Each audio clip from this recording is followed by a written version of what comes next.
and Prague somehow gets the W there. What in the world did we just watch? I thought that the bishops were going to dominate. I thought that this is what we were going to see. In the end, it was actually a lot trickier, and I didn't even notice the bishop on e3 hanging, but a really heads-up move by Prague. And honestly, just the clock determined there. At some point, you just had to give up this idea of playing the absolute best move and just play. And that was a wild finish. If you're just tuning in at the break, meaning the halfway point of the 5-minute portion, Fabiano Caruana was up 2.5, 1.5. Fabi lost the last game because of an inexplicable mouse slip. Like, the game should not have been lost, and he lost. And that game right there was as much of a wild swing with the eval bar giving us a heart attack as anything we've seen today. So just like that, Amon, Praggnanandhaa is up a game, and it's hard to even say that he played. I don't think he played better chess in the last 2 games than he did in the first 3 games, and somehow he won both of them. Yep. Yeah, it has been the case, though, that Prague is not quitting on the positions, and he's always finding a way to make it tricky enough that Fabi needs to maintain a level that is a big ask for anybody with low time.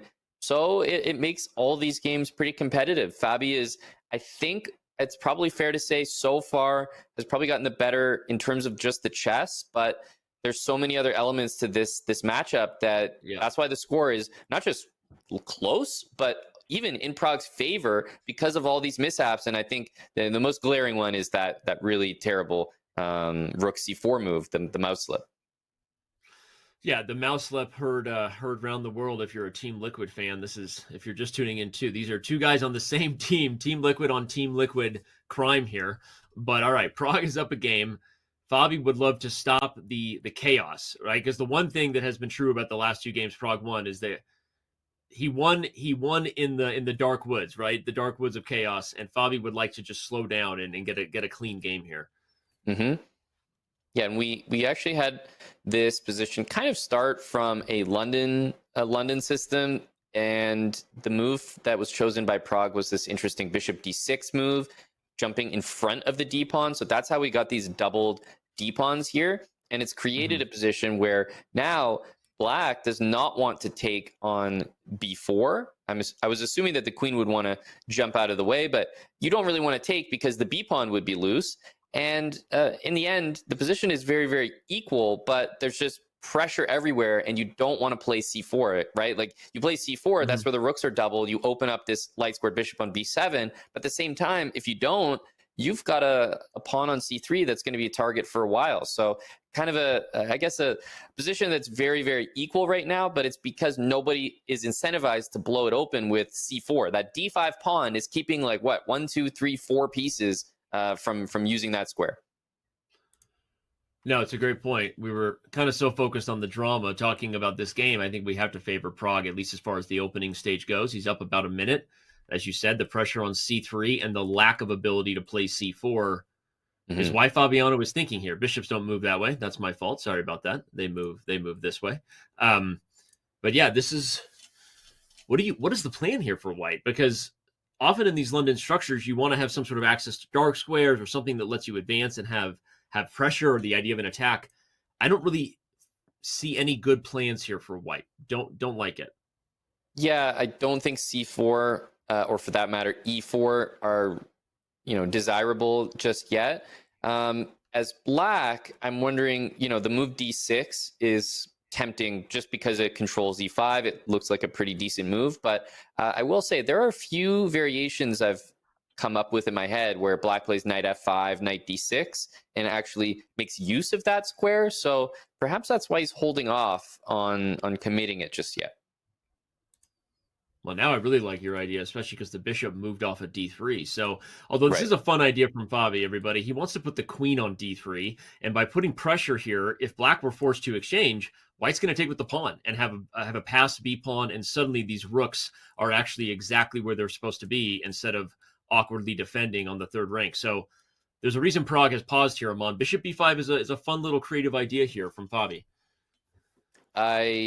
Even after queen d3, I guess you could go back to b7. So for lack of anything else, I might be interested in knight f5, knight d6. The other thing is that the e4 square is always there. So after queen d3, there will be a future knight e4 that can be tried. But okay, we see h6, and clearly we're in a position where nobody wants to commit a pawn break. No one wants to commit the structure, commit anything really. And so we see a lot of like these cagey waiting moves.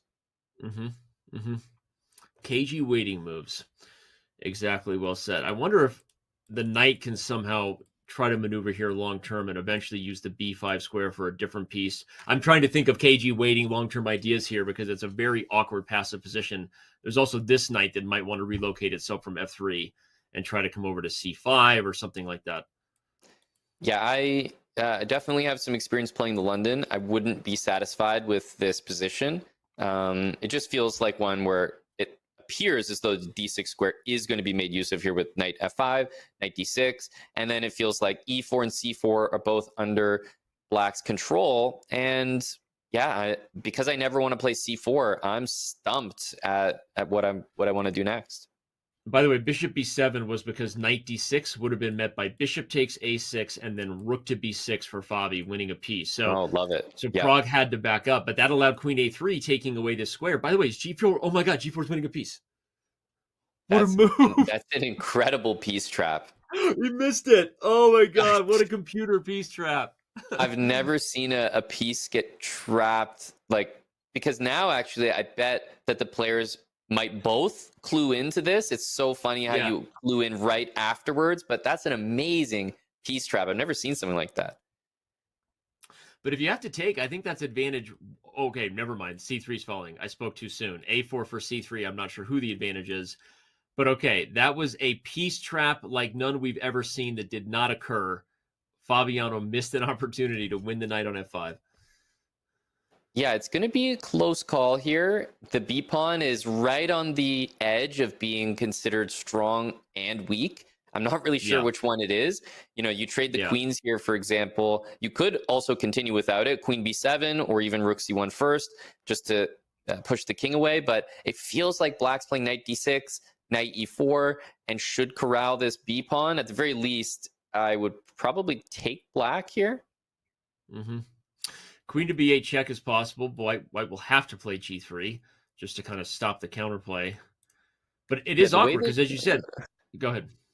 No, the way that it's been done here, it's weird because if you trade the queens, there's no rook b1. So you can't get behind the pawn. And if you keep the queens on the board, it's like we're kind of halfway between an attack and not an attack. And if you play queen b8 and you're not really doing anything, all of a sudden white plays b6, b7. So yeah, I find I'm kind of in between two different ways to play here. Yeah, agreed. And given the direction off the board, meaning on the clock, I'm kind of thinking that Pragg is feeling less and less comfortable. Now, if you have to find an only move like rook to c7, that is a defensive move that you're not happy to play. I mean, it doesn't even feel good to invite b6. So I think this has really gotten out of control here for Pragg. The b pawn more dangerous than ever. Yep, I definitely think so. Knight e5 is a nice reaction because the only way to attack the piece is to close the diagonal with d6. I actually can't think of too many games, let alone openings, that would make it this far without both of the center pawns moving at some point. Yeah, I mean, at this point, I think you could say that Pragg was already losing even before this move because rook to c7, okay, we have the engine and the computer giving us the blue eval bar or the blue arrow, but I don't think he was finding that move. I think this one has completely gotten away from him. Fabiano about to level the score. Yeah, the b pawn is running. There's queen a7. There's b7, queen a8. Everything is looking good here, and yeah, I just don't see a move, honestly. Even queen d7 can also be played to go after the f7 pawn before pushing. What a weird game this was. And I feel like we had super high quality chess with some really instructive